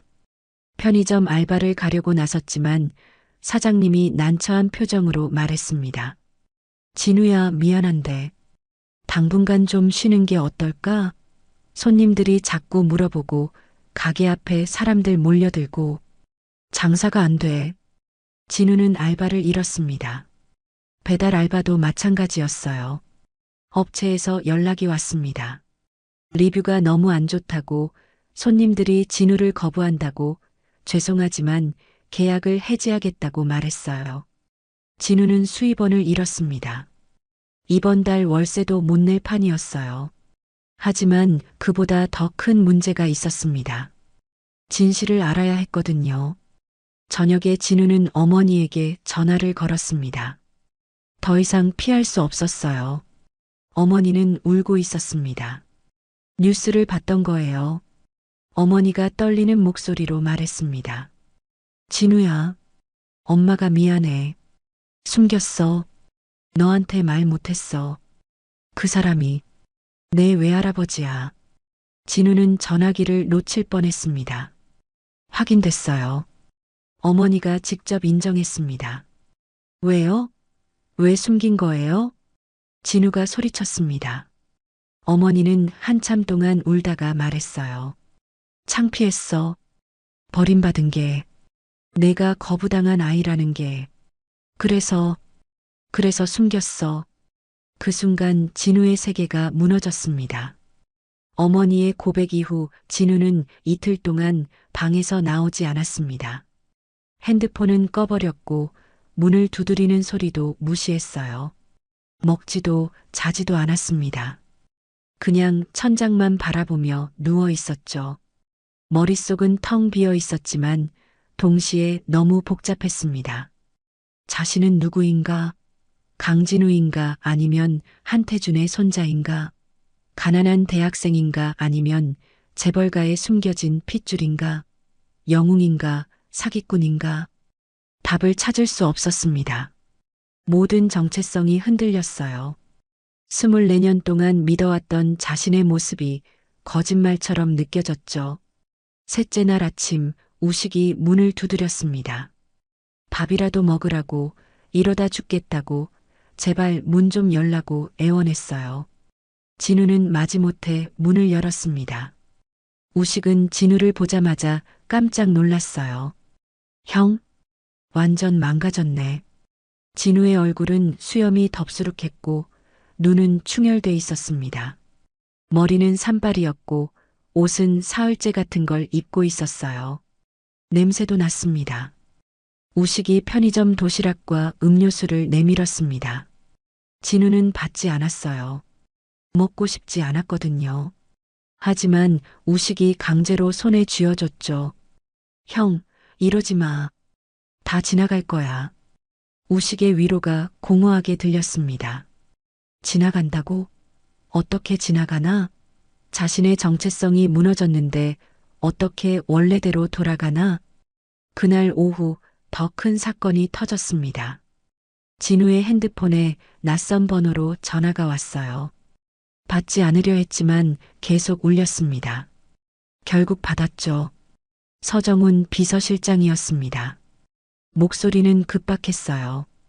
회장이 쓰러졌다고, 지금 당장 병원으로 오라고, 상태가 심각하다고 말했습니다. 진우는 대답하지 않았습니다. 왜 자신이 가야 하나? 그 사람은 자신을 버린 사람인데, 어머니를 내쫓은 사람인데, 왜 자신이 걱정해야 하나? 하지만 서정훈의 다음 말이 진우를 움직이게 했습니다. 어머님도 오셨습니다. 어머님이 회장님을 보고 싶어 하십니다. 진우는 병원으로 달려갔습니다. 어머니가 있다는 말에 발이 움직였어요. 택시를 잡아 타고 병원으로 향했습니다. 차비가 얼마 남지 않았지만 상관없었죠. 병원에 도착하자 로비는 기자들로 가득했습니다. 한태준 회장 위독 소식에 언론이 몰려든 거였어요. 진우가 나타나자 기자들이 우르르 달려들었습니다. 강진우 씨, 회장님 상태 아십니까? 손자로서 어떤 심정이십니까? 유산 상속 받으실 건가요? 진우는 귀를 막고 싶었습니다. 이 사람들은 대체 뭘 원하는 걸까? 사람이 죽어가는데 유산 타령이나 하고 있으니 말이에요. 보안 요원들이 기자들을 막아줬습니다. 진우는 엘리베이터를 타고 최상층으로 올라갔어요. VIP 병동 복도는 조용했지만 긴장감이 감돌았습니다. 중환자실 앞에 어머니가 서 있었습니다. 진우는 20년 만에 어머니의 진짜 모습을 보는 것 같았어요. 늙고 지친 모습이 아니라 상처받고 두려워하는 딸의 모습이었죠. 어머니는 진우를 보자 눈물을 흘렸습니다. 달려와 진우를 껴안았어요. 미안해. 엄마가 미안해. 어머니의 목소리는 떨렸습니다. 진우는 아무 말도 할 수 없었어요. 화도 났고 서운했지만 동시에 어머니가 불쌍했습니다. 서정훈이 다가왔습니다. 회장이 심근경색으로 쓰러졌다고, 수술은 성공했지만 아직 의식이 없다고 말했어요. 상태가 좋지 않다고 했습니다. 진우는 중환자실 유리창 너머로 회장을 봤습니다. 온몸에 선이 연결된 채 누워 있었어요. 일주일 전만 해도 날카로운 눈빛으로 자신을 쳐다보던 사람이었습니다. 이제는 죽음 앞에 무기력하게 누워 있었죠. 이상했습니다. 진우는 이 사람이 미워야 했어요. 어머니를 버린 사람, 자신의 존재를 부정한 사람, 20년 동안 가족을 외면한 사람이었으니까요. 하지만 미워할 수가 없었습니다. 그저 슬펐어요. 어머니가 나지막이 말했습니다. 내가 구한 사람이 내 외할아버지였어. 운명이 참 아이러니하지? 진우는 대답하지 않았습니다. 운명? 이게 운명이라면 너무 잔인한 운명이었어요. 복도 끝에서 병원 관계자들이 모여 수군거렸습니다. 회장의 상태, 회사 주가, 후계 구도, 그런 이야기들이었죠. 진우는 화가 났습니다. 사람이 죽어가는데 돈 이야기나 하고 있으니 말이에요. 그때 중환자실 문이 열렸습니다. 의사가 나왔어요. 표정이 심각했습니다. 서정훈이 급히 다가가 뭔가 물었고 의사는 고개를 저었어요. 서정훈의 얼굴이 창백해졌습니다. 어머니도 그 표정을 보고 무슨 일인지 눈치챘어요. 진우도 알았습니다. 회장의 상태가 악화된 거였죠. 의사가 조심스럽게 말했습니다. 회장이 의식을 회복했지만 매우 불안정하다고, 언제 또 위험해질지 모른다고, 가족들이 준비를 해야 한다고 말했어요. 준비. 그건 죽음을 준비하라는 의미였습니다. 어머니가 중환자실로 들어갔습니다. 진우는 따라 들어가지 않았어요. 들어갈 용기가 없었거든요. 유리창 너머로 어머니가 회장 곁에 앉는 모습이 보였습니다. 회장이 눈을 떴습니다. 어머니를 봤어요. 입술이 움직였습니다. 뭐라고 말하는 것 같았죠. 어머니는 고개를 끄덕이며 회장의 손을 잡았습니다. 20년 만의 재회였어요. 진우는 그 장면을 보며 눈물이 났습니다. 왜 울고 있는지 몰랐어요. 슬픔인지 분노인지 안도인지 알 수 없었습니다. 그저 눈물이 흘렀죠. 복도에 혼자 서서 진우는 생각했습니다. 자신이 그날 밤 회장을 구한 게 옳은 일이었을까? 구하지 않았다면 이런 고통도 없었을 텐데. 하지만 그랬다면 어머니는 평생 후회하며 살았을 거예요. 진우는 바닥에 주저앉았습니다. 모든 게 무너졌어요. 학교도 알바도 꿈도 정체성도 전부 다 잃었습니다. 남은 건 혼란과 고통뿐이었죠. 그날 밤 진우는 병원 복도 의자에서 잠들었습니다. 악몽을 꿨어요. 불길 속에서 끝없이 추락하는 꿈이었습니다. 새벽 4시 간호사가 진우를 깨웠습니다. 회장이 의식을 회복했다고, 진우를 찾는다고, 지금 당장 들어오라고 말했어요. 진우는 몸을 일으켰습니다. 온몸이 뻐근했고 목이 따끔거렸죠. 복도 의자에서 잔 탓이었어요. 중환자실 문을 열고 들어갔습니다. 어머니는 의자에서 졸고 있었어요. 회장은 눈을 뜨고 천장을 바라보고 있었죠. 진우가 들어오자 고개를 돌렸습니다. 눈빛이 달랐어요. 더 이상 날카롭지 않았습니다. 그저 후회로 가득한 눈빛이었죠. 회장이 손짓했습니다. 가까이 오라는 신호였어요. 진우는 천천히 침대 옆으로 갔습니다. 회장의 손은 주름투성이었고 링거줄이 연결돼 있었어요. 회장이 입을 열었습니다. 목소리는 가늘고 떨렸습니다. 미안하다. 내게, 그리고 미란이에게. 진우는 대답하지 않았습니다. 무슨 말을 해야 할지 몰랐거든요. 회장이 계속 말했어요. 23년 전 미란이가 임신했다고 내게 말했을 때 난 미쳤었지. 회사 명예, 가문의 체면, 그런 것들만 생각했어. 딸이 얼마나 무서웠을지, 얼마나 외로웠을지는 생각하지 않았지. 회장의 목소리가 떨렸습니다. 눈에서 눈물이 흘렀어요. 나는 차갑게 말했어. 아이를 지워라. 안 그러면 집에서 나가. 딸은 울면서 애원했지. 아빠, 이 아이는 내 아이야. 지울 수 없어. 하지만 난 들어주지 않았어. 진우는 회장의 얼굴을 봤습니다. 그 얼굴엔 20년치 후회가 새겨져 있었어요. 미란이는 짐을 싸서 나갔어. 그날 밤, 난 멈추지 않았어. 딸을 붙잡지 않았어. 체면이 뭐라고 딸을 버렸지. 회장이 숨을 헐떡였습니다. 말하는 게 힘든 듯 보였어요. 하지만 멈추지 않았습니다. 20년 동안 찾았어. 사람을 동원해서, 돈을 써서 온갖 방법으로 찾았지. 하지만 미란이는 철저히 숨었어. 이름도 바꾸고 흔적도 지우고 날 피했지. 진우는 그제야 이해했습니다. 어머니가 왜 천안에 숨어 살았는지, 왜 과거를 말하지 않았는지요. 회장이 진우를 똑바로 봤습니다.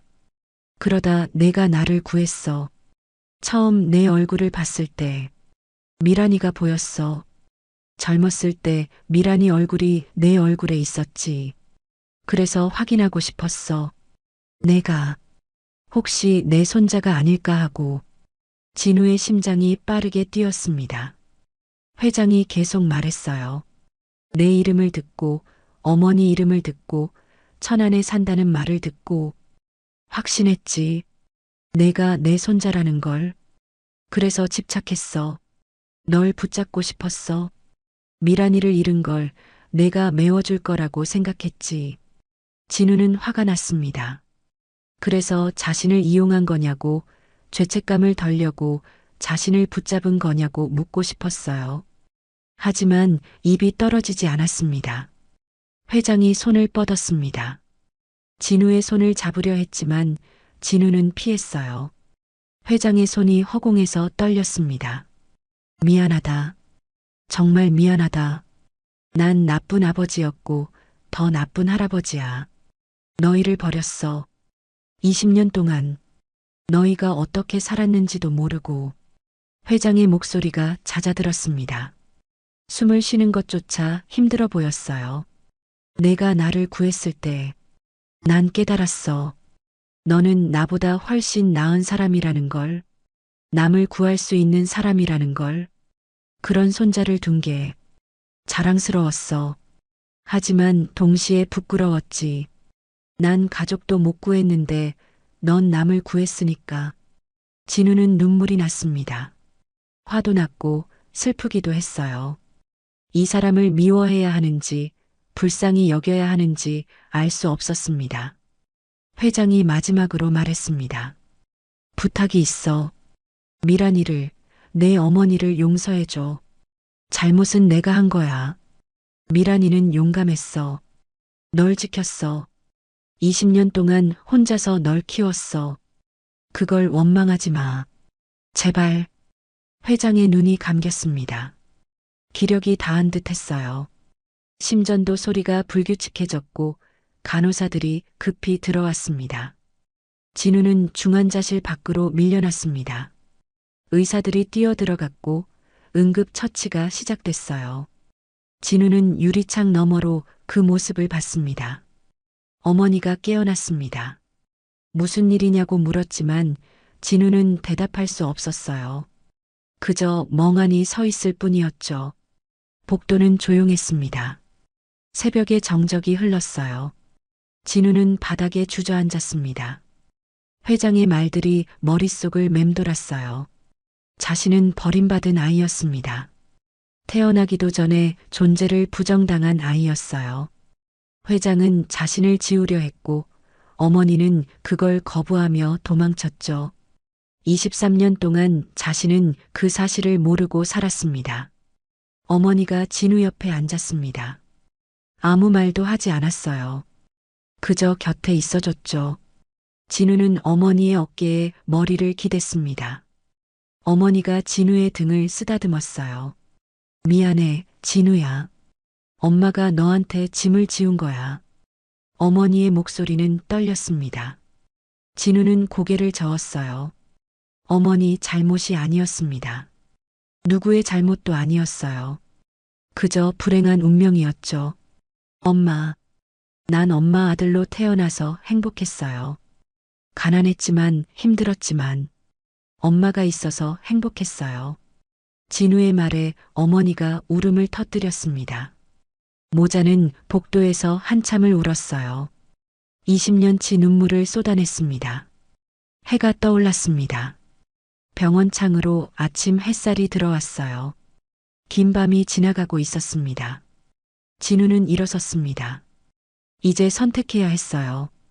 용서할 것인가 아니면 돌아설 것인가. 아침 8시 진우는 결심했습니다. 중환자실 밖 복도에서 밤새 고민했어요. 회장을 용서할 것인가 아니면 등을 돌릴 것인가. 쉬운 선택이 아니었습니다. 23년간 자신과 어머니를 버린 사람이었으니까요. 하지만 동시에 죽음 앞에서 후회하는 노인이기도 했죠. 진우는 어머니를 봤습니다. 어머니는 창밖을 바라보며 뭔가 생각에 잠겨 있었어요. 주름진 손, 거친 피부, 구분 등 20년 동안 혼자 아들을 키우며 늙어간 흔적들이었습니다. 진우는 가슴이 미어졌어요. 엄마. 진우가 불렀습니다. 어머니가 돌아봤어요. 눈은 붉게 충혈돼 있었지만 여전히 따뜻했습니다. 엄마는 어떻게 하고 싶어요? 저 사람을 용서할 수 있어요?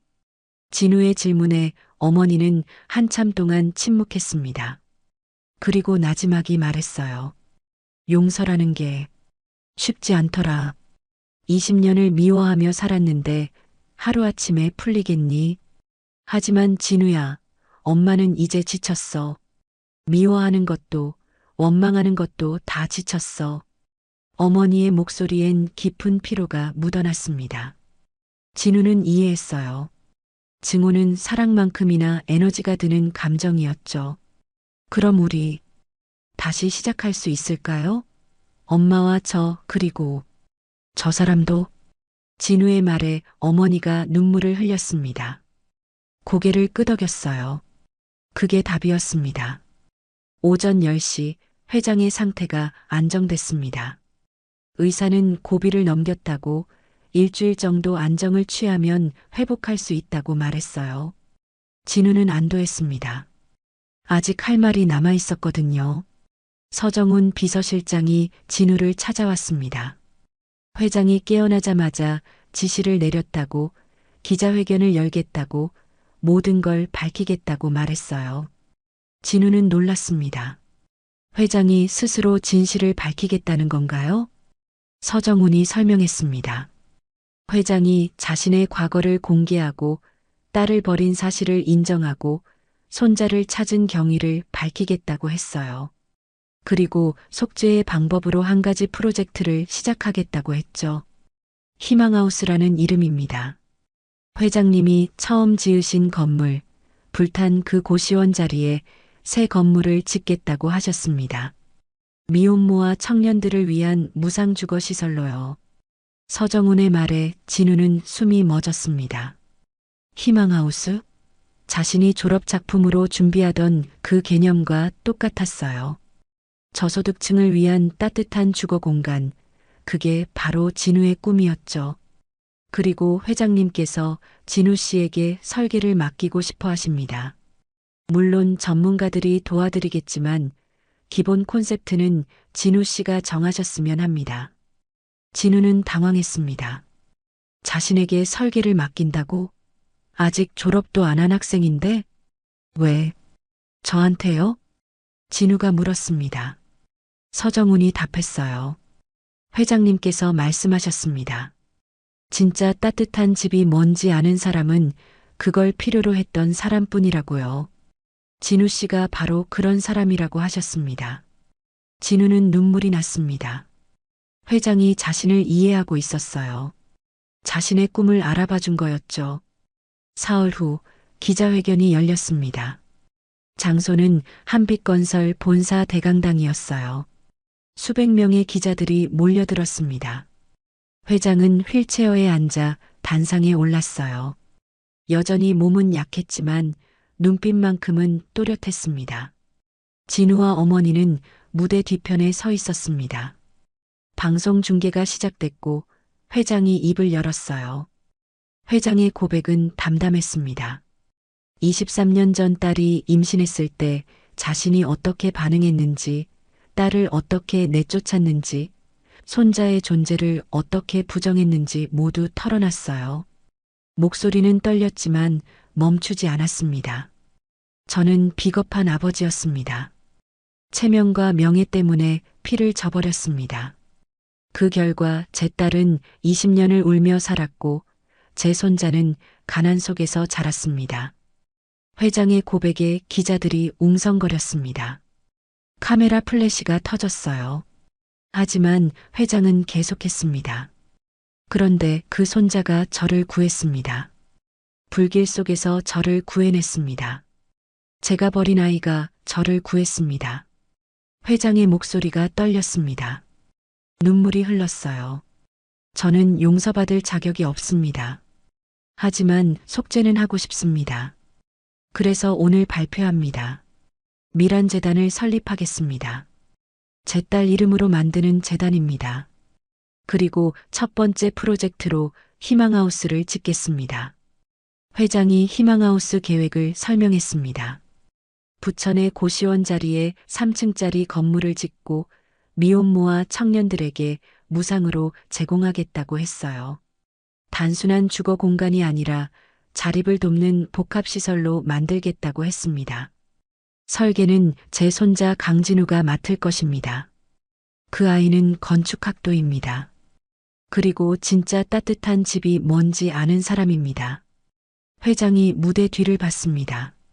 진우를 부르는 눈빛이었어요. 진우는 망설였습니다. 나가야 하나?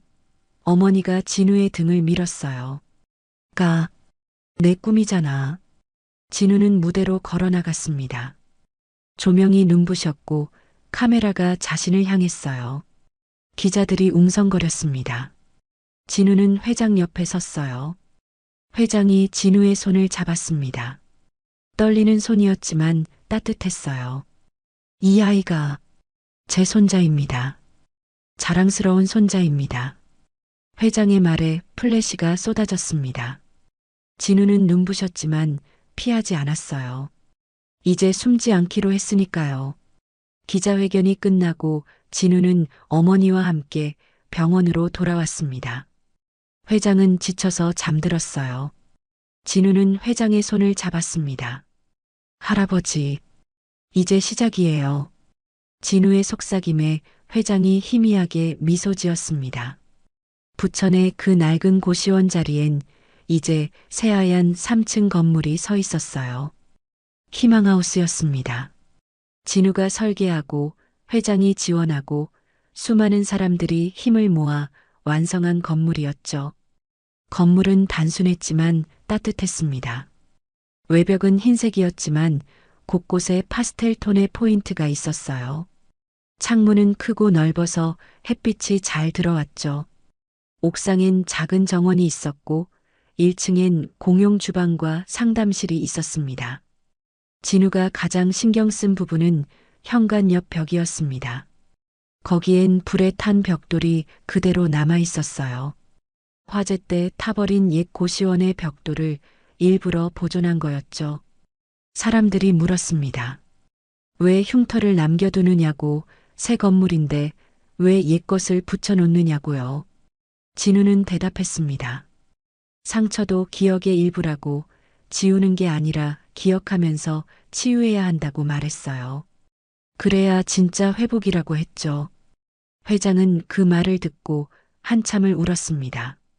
자신의 상처도 그렇게 기억되길 바랐던 거예요.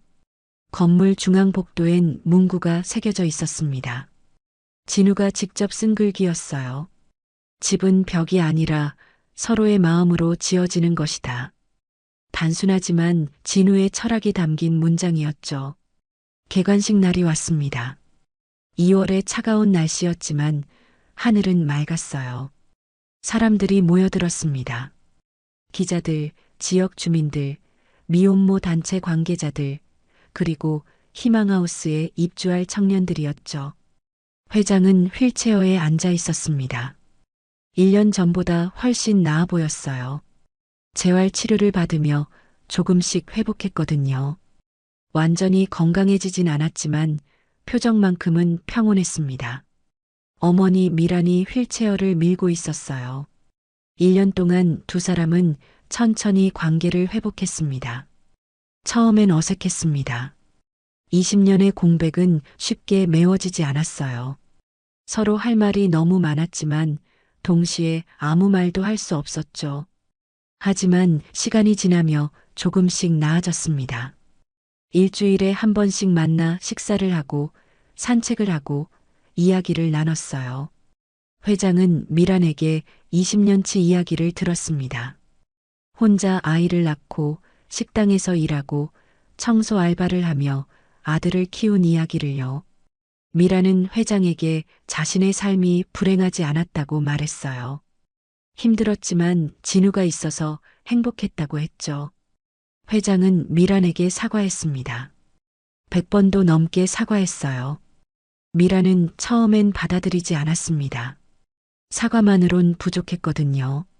하지만 회장이 희망하우스를 짓는 모습을 보며 마음이 풀렸어요. 진짜 변하려고 노력하는 게 보였으니까요. 진우는 대학을 졸업했습니다. 우수 졸업생으로 선정됐고 졸업 작품은 최우수상을 받았어요. 희망하우스 설계도가 바로 그 작품이었죠. 교수들은 진우의 설계가 기술적으로도 뛰어나지만 무엇보다 따뜻하다고 평가했습니다. 졸업 후 진우는 한빛건설에 입사하지 않았습니다. 대신 작은 건축사무소를 차렸어요. 따뜻한 집이라는 이름이었죠. 회장이 자금을 지원했지만 진우는 빚으로 받았습니다. 언젠가 갚겠다고 했어요. 독립하고 싶었거든요. 우식은 유튜버로 성공했습니다. 희망하우스 건설 과정을 다큐멘터리로 찍어 올렸는데 1000만 조회수를 넘었어요. 광고 수익으로 제법 돈을 벌었죠.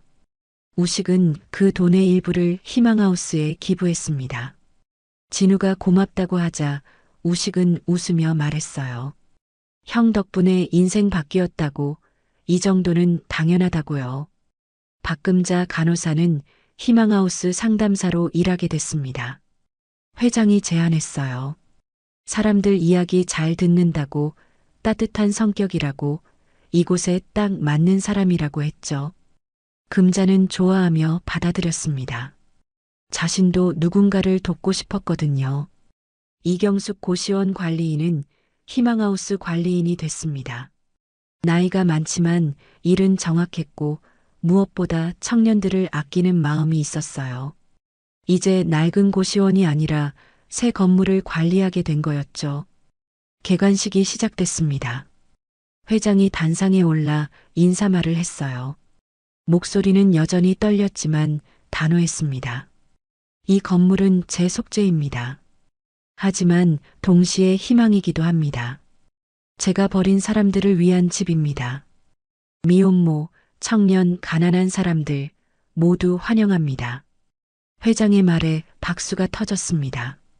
진우가 단상에 올라 설명했어요. 건물 구조, 입주 조건, 지원 프로그램들을 소개했죠. 사람들은 진지하게 들었습니다. 테이프 커팅 순서가 됐습니다. 회장과 미랑과 진우가 함께 가위를 들었어요. 셋이 동시에 테이프를 자르는 순간 박수와 환호가 쏟아졌습니다. 진우는 눈물이 났어요. 1년 동안의 노력이 결실을 맺는 순간이었거든요. 입주민들이 건물 안으로 들어갔습니다. 첫 입주민은 10명이었어요. 20대 초반의 청년들과 아기를 낳은 젊은 엄마들이었죠. 그들은 건물을 둘러보며 감탄했습니다. 깨끗하고 밝고 따뜻했으니까요. 한 여자가 진우에게 다가왔습니다. 23살의 미혼모였어요. 아기를 안고 있었죠. 감사합니다. 정말 감사해요. 그녀의 눈엔 눈물이 가득했습니다. 진우는 고개를 저었어요. 제가 감사하죠. 여기 와주셔서요. 진우의 말에 여자가 울음을 터뜨렸습니다. 아기도 따라 울었어요. 하지만 그건 슬픔의 울음이 아니었습니다. 안도의 울음이었죠. 저녁이 됐습니다. 개관식이 끝나고 사람들이 돌아갔어요.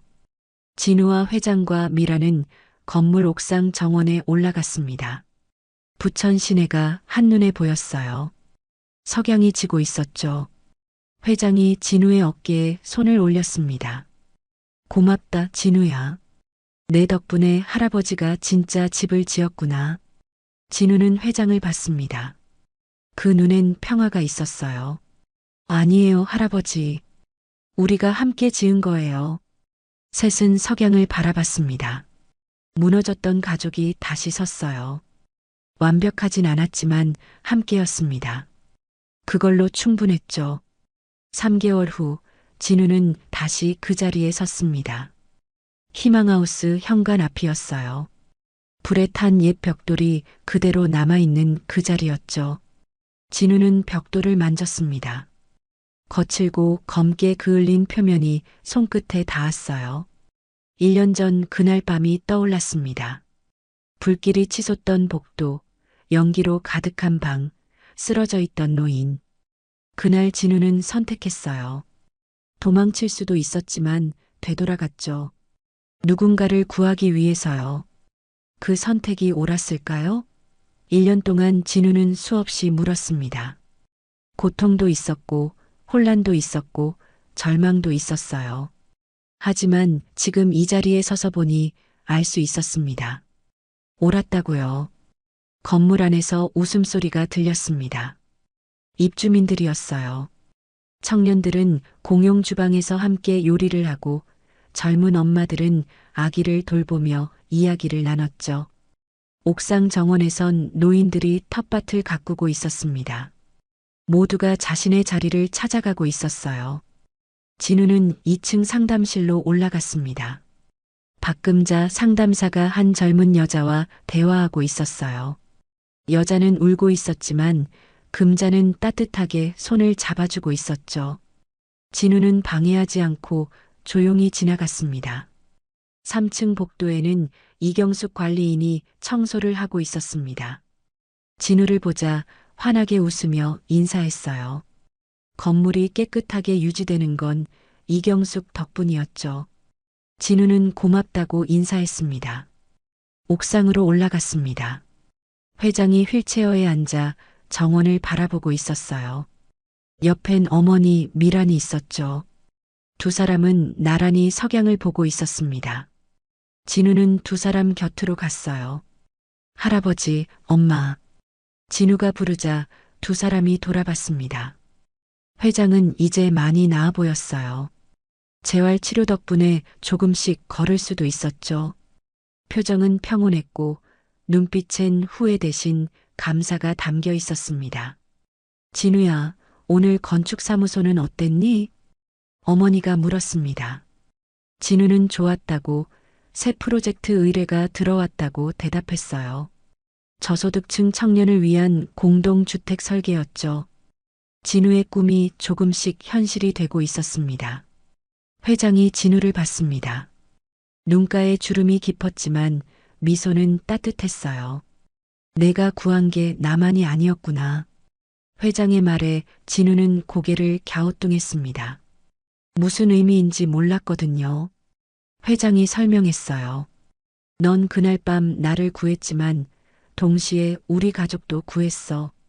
나와 내 엄마 그리고 너 자신까지 모두를 구한 거야. 진우는 그제야 이해했습니다. 구원은 한 사람만의 것이 아니었어요. 서로가 서로를 구하는 거였죠. 진우가 회장을 구했고 회장이 가족을 되찾았고 가족이 진우에게 정체성을 줬습니다. 순환이었어요. 저 아래 희망하우스 마당에서 아이들이 뛰어놀고 있었습니다. 입주민 엄마들의 아이들이었어요. 웃음소리가 저녁 공기를 타고 올라왔죠. 진우는 그 소리를 들으며 생각했습니다. 이게 바로 자신이 꿈꾸던 집이라고요. 벽으로 지은 게 아니라 마음으로 지은 집, 돈이 아니라 진심으로 채운 집, 화려하지 않지만 따뜻한 집. 희망하우스는 그런 곳이었습니다. 해가 완전히 졌습니다. 건물에 불이 켜지기 시작했어요. 창문마다 따뜻한 빛이 새어나왔죠. 1년 전 이 자리엔 불길이 치솟았습니다. 모든 걸 태우는 파괴의 불이었어요. 하지만 지금은 다릅니다. 사람들을 밝히는 희망의 빛이 있었죠. 진우는 어머니와 회장의 어깨에 손을 올렸습니다. 셋은 아무 말 없이 그 빛을 바라봤어요. 무너졌던 가족이 다시 섰고 타버린 자리에 새로운 집이 섰습니다.